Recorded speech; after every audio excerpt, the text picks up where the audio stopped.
எதை போல இருந்தது? யுத்தத்திற்கு ஆயத்தமாயிருக்கிற குதிரைகளுக்கு ஒப்பாயிருந்தது. அவைகளுடைய தலைகளின் மேல் பொன்மயமான கிரீடம் போன்றவை இருந்தன. அவைகளின் முகங்கள் மனுஷருடைய முகங்கள் போல் இருந்தன. ஆக இவரால் வெட்டுக்கிளிகளின் உண்மையான தோற்றத்தை திவ்ய வாசனையாகிய யோவானால் கண்டறிய முடியாதபடியினால் கண்ட நிலையில் போல இருந்தது, குதிரை போல இருந்தது. அதன் தலையிலே பொன் கிரீடம் அணிந்தது போல இருந்தது. அதனுடைய முகங்கள் மனுஷருடைய முகங்கள் போல இருந்தது.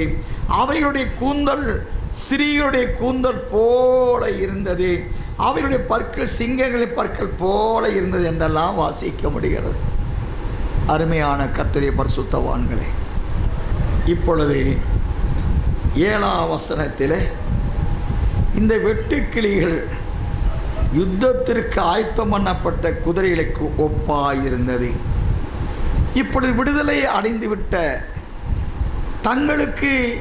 தங்களை மீட்ட இரட்சகராகிய இயேசு கிறிஸ்துவின் கட்டளைக்கு சிறமேற்கொண்டு 5 மாதம் அதை நிறைவேற்றி முடிக்க தங்களை அர்ப்பணித்து கொண்ட இவர்கள் இதற்கு முன்பாக இருந்த அந்தி கிறிஸ்துவையும் அவனுடைய நாமம் முத்திரையை தரித்து கொண்ட அவனுடைய ஆட்களுக்கும் அவனுடைய ராஜ்யத்திற்கும் அவனுடைய ஆட்சிக்குட்பட்ட உலகத்திற்கும் அவனுடைய ஆட்சியில் வெளிச்சம் கொடுக்கின்ற சூரியனுக்கும் ஆக சகல அண்ட சராசரங்கள் அனைத்துக்கும் விரோதமாக இப்பொழுது யுத்தத்திற்கு ஆயத்தம் பண்ண, யுத்தம் செய்வதற்கு அவனோடு யுத்தம் செய்து அவனை வீழ்த்தி அவனை ஒழிப்பதற்குரிய யுத்த சன்னத்தர்களான குதிரைகளுக்கு ஒப்பான வெட்டுக்கிளிகளாக இருந்தது.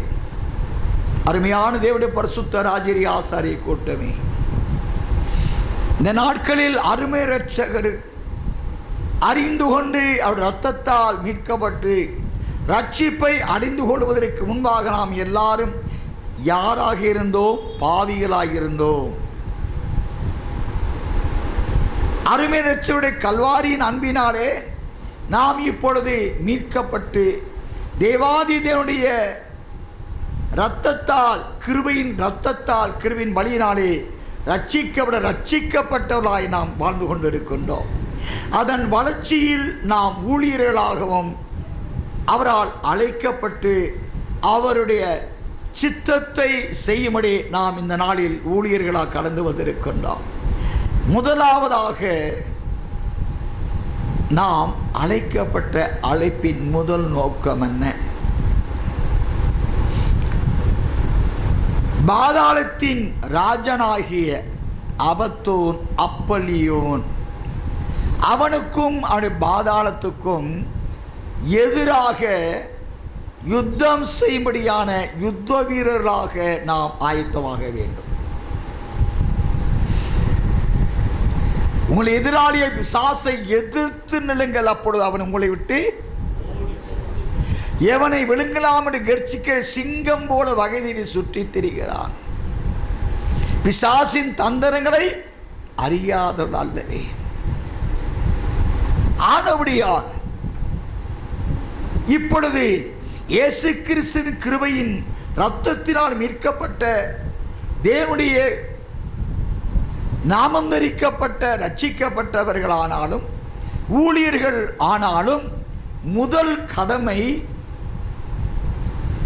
தேவனுக்கு எதிரியான பாதாளத்துக்கு ராஜனான தன் இரட்சகராய் இயேசு கிறிஸ்துவினால் தோற்கடிக்கப்பட்ட வலுசற்பத்தையும் அவன் வாசஸ்தலத்துக்கும் அவனுடைய ஆட்களுக்கும் அவனுடைய பாவ கிரியைகளுக்கும் அவருடைய மனப்பாங்குகளுக்கும் போக்குகளுக்கும் சிந்தைகள் செயல்பாடுகள் திட்டங்களுக்கும் எதிராக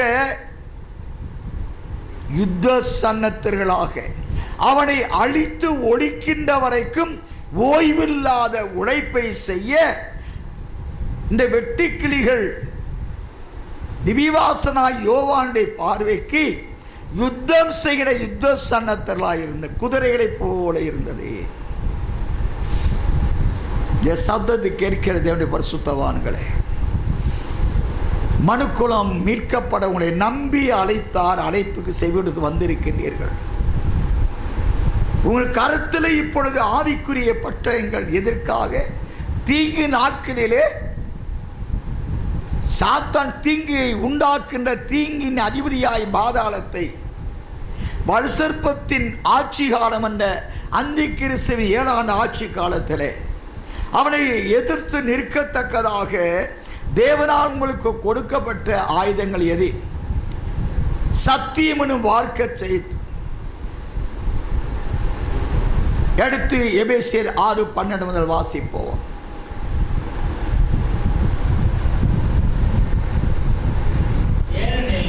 மாம்சத்தோடும்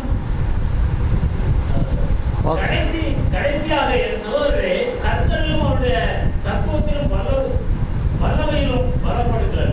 நீங்கள் பிசாசின் தந்தனங்களோடு எதிர்த்து நிற்க திராணிகளோடு ஆகும்படி தேவனுடைய சர்வாயுதங்களை தரித்துக் கொள்ளுங்கள். ஏனெனில் மாம்சத்தோடும் ரத்தத்தோடும் மட்டுமல்ல, துரைத்தனங்களோடும் அதிகாரங்களோடும் பிரபஞ்சத்தின் அந்தகார லோகாதிபதிகளோடும் வான மண்டலத்தில் உள்ள பொல்லாத ஆவிகளின் சேனைகளோடும் நமக்கு போராட்டம் உண்டு. ஆகையால் தீங்கு நாளில் அவைகளை நீங்கள் எதிர்க்கவும் சகலத்தில் செய்து முடித்தவர்களாய் நிற்கவும் திராணி உள்ளவர்கள் ஆகும்படி தேவனுடைய சர்வாயுதங்களை எடுத்துக்கொள்ளுங்கள். அருமையான கர்த்தருடைய பரிசுத்தவான்களே, அதிகாரங்களோடும் என்றால் அந்தி கிறிஸ்துவின் 7 ஆண்டு ஆட்சியின் அதிகாரங்களோடும், அதற்கு முன்பாகவே வான மண்டல பொல்லாத ஆவிகளில் உண்டாக்கப்படுகிற போராட்டங்கள், அவைகள் உங்கள் மாம்சத்தை தூண்டிவிட்டு, மாம்சத்தின் இச்சைகளை தூண்டிவிட்டு உங்களை பாவம் செய்ய வைத்து பாதாளத்துக்கு இழுத்து செல்ல திட்டமிட்ட அவனுடைய வாசஸ்தலமாக இருக்கின்ற உங்களுடைய மாம்சத்தோடும் உங்கள் மாம்சத்திலிருந்து கொண்டே உங்கள் ஆத்துமாவை எதிர்த்து அழிக்க திட்டமிட்டு உங்களுடைய மாம்சத்தேவன் பாதாளத்துக்குரிய வாசஸ்தலமாக பயன்படுத்தி உங்களோடு போராடி கொண்டிருக்கின்றானே, அந்த மாம்சத்தை நீங்கள் எதிர்க்க வேண்டும். அவனுடைய 7 ஆண்டு ஆட்சியின் அதிகாரங்களோடு நமக்கு போராட்டம் உண்டு. வான மண்டல பொல்லாத ஆவியின் சேனையுடன் போராட்டம் உண்டு. இவள் அனைத்தையும் நீங்கள் எதிர்த்து நிற்கத்தக்கதாக தேவனுடைய சர்வாயுதங்கள், ஆவிக்குரிய ஆயுதங்கள் அனைத்தையும், அது தேவனால் உங்களுக்கு கொடுக்கப்பட்ட அருளப்பட்ட ஆயுதங்கள், ஆவிக்குரிய ஆயுதங்கள் அனைத்தையும் எடுத்து அணிந்து கொண்டு அவனை எதிர்க்க வேண்டும். தீங்கு நாளிலே அவனை எதிர்த்து நிற்க வேண்டும். வெட்டுக்கிளி நட்சத்திரம் என்ற ஆண்டவருடைய கட்டளைக்கு செவி கொடுத்து ஒருவருக்கும் சேதம் உண்டாக்கூடாது, ஒருவனுக்கும் மரணத்தை உண்டாக்கூடாது, அப்படியே நடைமுறைப்படுத்தினது. ஒரு யுத்த புருஷராய் ஆண்டவருக்கென்று அந்த வெட்டுக்கிளி, அதற்கு முன்பாக தன் எஜமானனாய் ராஜனாய் இருந்த வலுசற்பத்திற்கு விரோதமாய் எழும்பினது. ஒருபோதும் அவனுக்கு தன்னில் இடம் கொடுக்க விரும்பவில்லை. இந்த வெட்டுக்கிளிகள் முற்றிலும் இயேசுவுக்காக வாழ 5 மாதம் அளவும் முற்றிலும் இயேசுவுக்காக வாழ, முற்றிலும் இயேசுவின் வார்த்தை செருமேறிக்கொண்டு செயல்பட, முற்றிலும் அப்பல்லியோன் அபத்தோன் அழிக்கின்றவனை எதிர்த்து அவனை அழிக்க, இப்படிப்பட்ட ஒரு யுத்த புருஷத்துவத்தை உடைய வெட்டுக்கிளிகளாய் இவைகள் தங்களை அர்ப்பணித்துக் கொண்டது. தேவனுடைய ஊழியர்களாய் இந்த வெட்டுக்கிளிகளை போன்ற யுத்த சன்னத்தராக நாம் சாத்தானை, பாவத்தை, உலகத்தை, மாம்சத்தை, பொல்லாத ஆவிகளை, உலகத்தை, மரணத்தை, பாதாளத்தை எதிர்த்து அவைகளை வீழ்த்துவதில் நாம் யுத்த சன்னத்தர்களாக நாம் ஆயத்தமாக வேண்டும் என்று அந்த வசனம் நமக்கு போதிக்கின்றது. தொடர்ந்தாற்போல் வெளிப்படுத்தல் 9ஆம் அதிகாரம் 7ஆம் வசனத்தில் அந்த வெட்டுக்கிளிகளின் உருவம் யுத்தத்திற்கு ஆயத்தம் பண்ணப்பட்ட குதிரைகளுக்கு ஒப்பாய் இருந்தது. அவைகளுடைய தலைகளின் மேல் பொன்மயமான கிரீடம் போன்றவர்கள் இருந்தன. அவைகளின் முகங்கள் மனுஷனுடைய முகங்கள் போல் இருந்தன.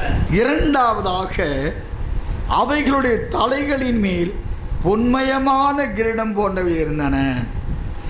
கிரீடம் யாருக்குத்தான் கொடுக்கப்படும்? ஜெயம் பெற்றவர்களுக்கு ஜீவ கிரீடம் கொடுக்கப்படும். 7 விதமான கிரீடங்கள் உண்டு. இங்கே இந்த வெட்டுக்கிளியின் தலையிலே ஒரு பொன்மயமான கிரீடம் அவற்றுக்கு சூட்டப்பட்டிருக்கின்றது என்றால், முற்றுமுடிய இதற்கு முன்பாக தன் எஜமானனாய் ஏற்றுக்கொண்டிருந்த அப்பலியோன், அபத்தோன், பாதாளம் அனைத்துக்கும் விரோதமாய் எதிர்த்தவள் அழிப்பதில் ஜெயம் பெற்றவன். ஒருபோதும் எந்த காலகட்டத்திலும் சாத்தானுக்கு செவி கொடுக்காமல், இடம் கொடுக்காமல் முற்றுமுடிய தன்னை ஆட்கொண்ட ஆண்டவர் இயேசு கிறிஸ்துவின் உபதேசங்கள், சத்திய வசனங்கள், அதை சார்ந்த ஊழியங்கள் அனைத்திலும் ஜெயம் பெற்ற தேவனுடைய யுத்த சன்னத்தர்களாய் இருப்பவர்களுக்கு பொற்கிரீடம் சூட்டப்படும். வெட்டுக்கிளிக்கு பொற்கிரீடம் சூட்டப்பட்டது என்றால் அது ஜெயம் பெற்றது. தன் நேசர் தன் கரத்தில் ஒப்பு கொடுக்கப்பட்ட கடமைகள், வேலைகளை உண்மை உத்தமமாய் செய்து ஜெயமாக நிறைவேற்றி முடித்தபடியால் கிரீடம் அவையில் சூட்டினார். அருமையான தேவனுடைய பரிசுத்தவான்களே, நாம் அழைக்கப்பட்டாச்சு வெட்டுக்கிளியில் போட. ஆனால் முடிவு பரிந்தமும் ஓடுவது ஜெயத்தை அடைந்த ஒரு நிலை அடைவதற்கென்று ஓடுகிற ஓட்டமாக இருக்க வேண்டாம். அப்படியல்லாமல் ஆகாயத்தில் நாம் சிலமம் அடிக்கிறவர்களை போல இருந்தால், ஒருவன் சட்டத்தின்படி மல்யுத்தம் பண்ணாவிட்டால் முடிசூட்ட வேத வசனம் என்ற சட்டத்தை கை கொண்டு அதன்படியாய் சாத்தானுக்கு விரோதமாக யுத்தம் செய்து அவற்றில் ஜெயம் பெறுகின்ற பொழுது அவர்களுக்கு கிரீடம் சூட்டப்படும். அழைக்கப்படுகிற ஒவ்வொரு ஊழியர்களும் ஒரு சபையும் தங்களுக்குண்டான உங்களுக்குண்டான அழைப்பை காத்துக்கொள்வதில் ஜாக்கிரதையாக இருக்க வேண்டும். வெட்டுக்கிளி எந்த நிலையில் மிகவும் ஜாக்கிரதையாக இருந்தது. அவனை 5 மாதம் இரவும் பகலும் கொட்டி அவனை வேதனைக்குள்ளாக்க வேண்டும் என்ற கட்டளை தனக்கு பிறப்பிக்கப்பட்டதை முற்றிலுமாக அது இரவோ பகலோ என்று பார்க்காமல் தேவனுடைய கட்டளை நிறைவேற்றினபடியினாலே அது கிரீடம் சூட்டப்பட்டது. இந்த சப்தத்தை கேட்கிற தேவச்சனமே, ஆவிக்குரிய மண்டலமே, நம்மை அழைத்த நேசருக்கு முடிவறிந்து உண்மை உள்ளவர்களாக இருப்போமா? உண்மையுள்ளவர்களாக இருக்கின்றவர்களை பார்த்து நல்லது, இவன் உண்மை உத்துமான் ஊழியக்கான இருக்கிறான், ஆகினால் இவனை 5 பட்டணத்துக்கு அதிகாரியாக்கு, ஆகினால் இவனை 10 பட்டணத்துக்கு அதிகாரியாக்கு. அதன் பொருள் என்ன? அப்போஸ்தலனாகிய பவுல் சொல்லுகிறார், நான் நல்ல போராட்டத்தை போராடினேன், விசுவாசத்தை காத்து கொண்டேன், இது முதல் எனக்காக நீதியின் ஜீவகிரீடம் அணிந்து கொள்ள வேண்டுங்க. நீங்கள் முதல் 3 ஆண்டுகால இறுதியில் ஆவியானவர் உங்களை மறுபடுத்தி மீட்கப்படும் நாளுக்கென்று முத்திரையாகப்பட்ட பரிசுத்த ஆவியானவர் உங்களை தூக்கிட்டு வனாந்தரத்திற்கு கொண்டு போய் விடுகிறாருன்னு சொன்னால் அவருக்கு லேசான காரியதுன்னு தெரியலாம். யாரெல்லாம் கிரீடம் சூட்டி இருக்கிறாங்களோ, ஏன்னா அந்த ஸ்திரீ கிரீடம் சூடியிருந்தால் நீதியின் சூரியனை அணிந்திருந்தாள். வெளிப்பட 12:1 ஆயினால அவளும் அவளுடைய சந்ததிகள் அனைவரும் ஜெயம் பெற்றபடியால் வெளிப்படுத்த 12:7 வானத்திலே நடந்த யுத்தத்தில் ஸ்திரீயோ அல்லது மிகாவேலோ அவளை சார்ந்த எந்த ஒரு ஆர்டினரி சோல்ஜர் கூட தோற்று போகலை. மணவாட்டியானவள் அவள் அடைந்த ஆண் குழந்தை, பெற்றெடுத்த ஆண் குழந்தை அடைந்த ஜெயம் அனைவருக்கு, அவளை சார்ந்த அனைவருக்கு உரியதான சம்பத்தாயிற்று. ஆனபடியினால் எவர்களெல்லாம் வெற்றி கொண்டார்களோ அவர் அனைவருக்கும் தேவ ஆவியானவரால் கொடுக்கப்பட்ட வாக்குத்தத்தத்தின்படி 7 விதமான கிரீடங்கள் அவரவர்களுடைய ஊழியம், ஓட்டம், தியாகம் அனைத்திற்குரிய கிரீடம் சூட்டப்பட்டாயிற்று. இப்பொழுது முதல் 3 ஆண்டுகால இறுதி 6வது முத்திரை உடைக்கப்படும் வேலை வந்தாயிற்று. ஆவியானவருக்கு அடையாளம் கண்டுகொள்ள மறுமடைந்து பறந்து போவதற்கு யாரெல்லாம் தகுதி என்பதை கண்டறிய யாரெல்லாம் கிரீடம் சூட்டப்பட்டவங்களாக இருக்காங்களோ, யாரெல்லாம் கிரீடம் அணிந்திருக்கிறாங்களோ அவங்களையா ஆவியை தூக்கிட்டு கொண்டு போய் வனாந்தரத்தில் விட போகிறார், ஆசால் விட போகிறார். உங்களுக்கு கிரீடம் அணிந்து கொள்ள வச்சுக்கங்களேன், நீங்கள் அந்த வேலையில் தோற்கடிக்கப்பட்டவங்க தான், சாத்தானால் தோற்கடிக்கப்பட்டவங்க தான் என்றால் உங்களை மீட்டுக்கொண்டு இயேசு ராஜாவுக்கு உண்மையற்ற ஊழியர்களாய், உண்மையற்ற சபைகளாய், உண்மையற்ற விசுவாசிகளாய் வாழ்ந்தபடினாலே உங்களுக்கு கிரீடம் கிடைக்கப்பெறவில்லை. ஆயினால் இவர்கள் தோற்கடிக்கப்பட்ட, ஆயினால் இவர்களை அவள் சந்ததிதான் வசனங்களை கட்டளை கை கொண்டவதான். ஆனாலும் கிரீடம் சூட்டப்படாதபடி கிரீடம் அணிந்து கொள்வதற்குரிய ஜீவிதம் இவளுக்கு இல்லாதபடி அதை இழந்து போனபடியால் நேராக இவங்க கைவிடப்பட்டு மகாபத்திர காலத்திலே பிரவேசிக்க அனுப்பப்படுகிறார்கள். அருமையான தேவனுடைய பரிசுத்தவான்களே, நாம் ஜெயம் பெற்றால், சபைகள் ஜெயம் பெற்றால், அதனால தான் கிருபின் காலத்தில் உண்டான 7 சபைகளுக்கும் ஒவ்வொரு சபைக்கு என்ன உபதேசம் கொடுக்கப்படுதோ அந்தந்த காலத்தில் எழுப்பப்பட்ட சபைகளுக்கு கொடுக்கப்பட அந்தந்த கால சட்டத்தை உபதேச